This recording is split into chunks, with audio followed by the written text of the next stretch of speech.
I'm pretty sure you would come by these unofficial controllers from time to time. Now you're probably saying, well, that just looks like an official GameCube controller. Well, it's not. If you actually look at it, you see Nintendo's not written anywhere on it. And we're reviewing one of those controllers. This one being a fake Wavebird called the Wave Dash. I bought this at vintage stock for around $20. I think it was $15. It says here on the back it takes 2 AA batteries and it works for GameCube, Wii, and Wii U. And up to 8 hours of non-stop gameplay. And the picture that it shows for, Wii and Wii U is this. Now the problem with that is, it says compatible with GameCube. Fun fact, GameCube does not have USB slots. So, really, this adapter is a lie. So, let's actually try this out and really test this controller for what it is. So, taking out of the packaging, we could see TTX Tech and the actual wireless receiver. Now, one thing you'll notice with this is it does not have a little indicator, or the little,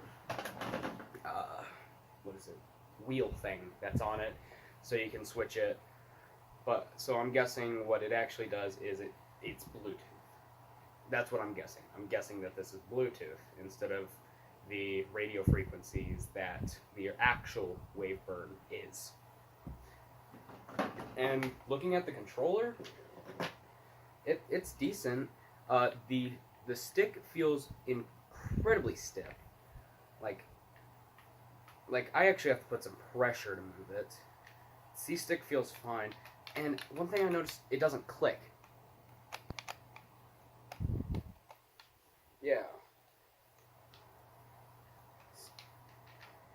Yeah, this feels decently cheap. This feels like this would be in like $15. So we're going to try it in several situations. We're going to try it on Wii with a US and Japanese game, in case the Japanese game doesn't work. And we're going to try it on an emulator. So yeah, let's go on to testing with this.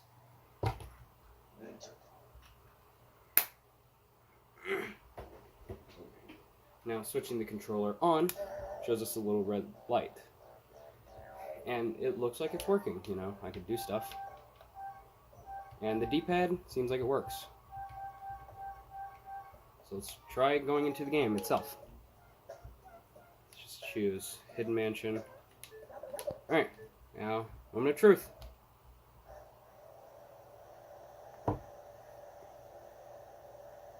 Okay.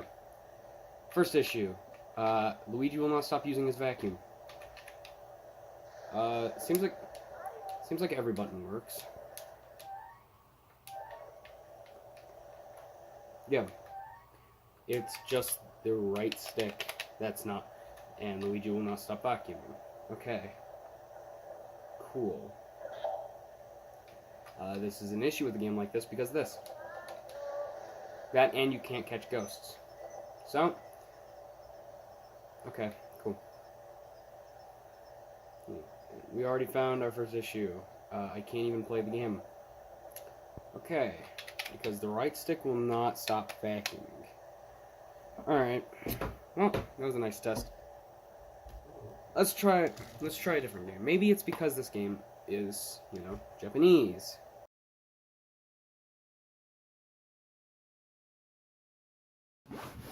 So I have my GameCube adapter plugged into my computer. Let's go plug it in.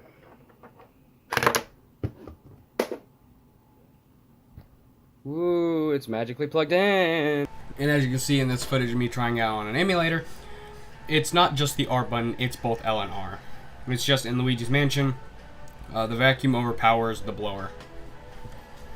So yeah, it's definitely the controller, not just the console. So what are my final thoughts on the Wave Dash? I actually never got the thing to work. If you saw through the emulator footage, both the triggers were fully held down. So yeah, I never got it to work. Am I really surprised I paid $20 for something that would cost $40? Yeah, so if I'm gonna say, if you want to buy a Wavebird controller, just save up for an official one. They're only like $40. You know, if you're paying $20 for this, just save the extra 20. And also, just don't go with like fake options.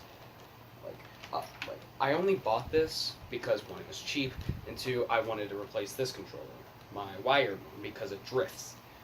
Well, I would rather have drifting than not even be able to play the games whatsoever. So yeah, it's never worked, and I wish it did. I think I'll just keep it on my shelf in case I ever make a full video on talking about third-party controllers or something. But yeah, this controller sucks. It feels cheap, and even if it did work, I wouldn't like it because just the controllers are, the sticks are too stiff. I don't like it. And there's a lot of reviews on this type of controller, this one specifically, the Wave Dash, and I've seen a bunch of people complaining on Reddit about it as well, saying like, oh, this thing never worked, you know. And I now know what that feels like firsthand. So yeah, it doesn't. I don't think it helps the fact that Vintage Stock doesn't really sell official controllers. I think they'll sell you an official controller when you buy an official console. So yeah, like you'll never walk into a Vintage Stock and see Wiimotes and actual real GameCube controllers on there, which is sad. I feel like they should actually be selling those more. Like if you're selling the console, sell me a controller. Like so, like if I want to play multiplayer, I don't have to buy this piece of shit. So yeah, it never worked. And I think personally it sucks actual ass.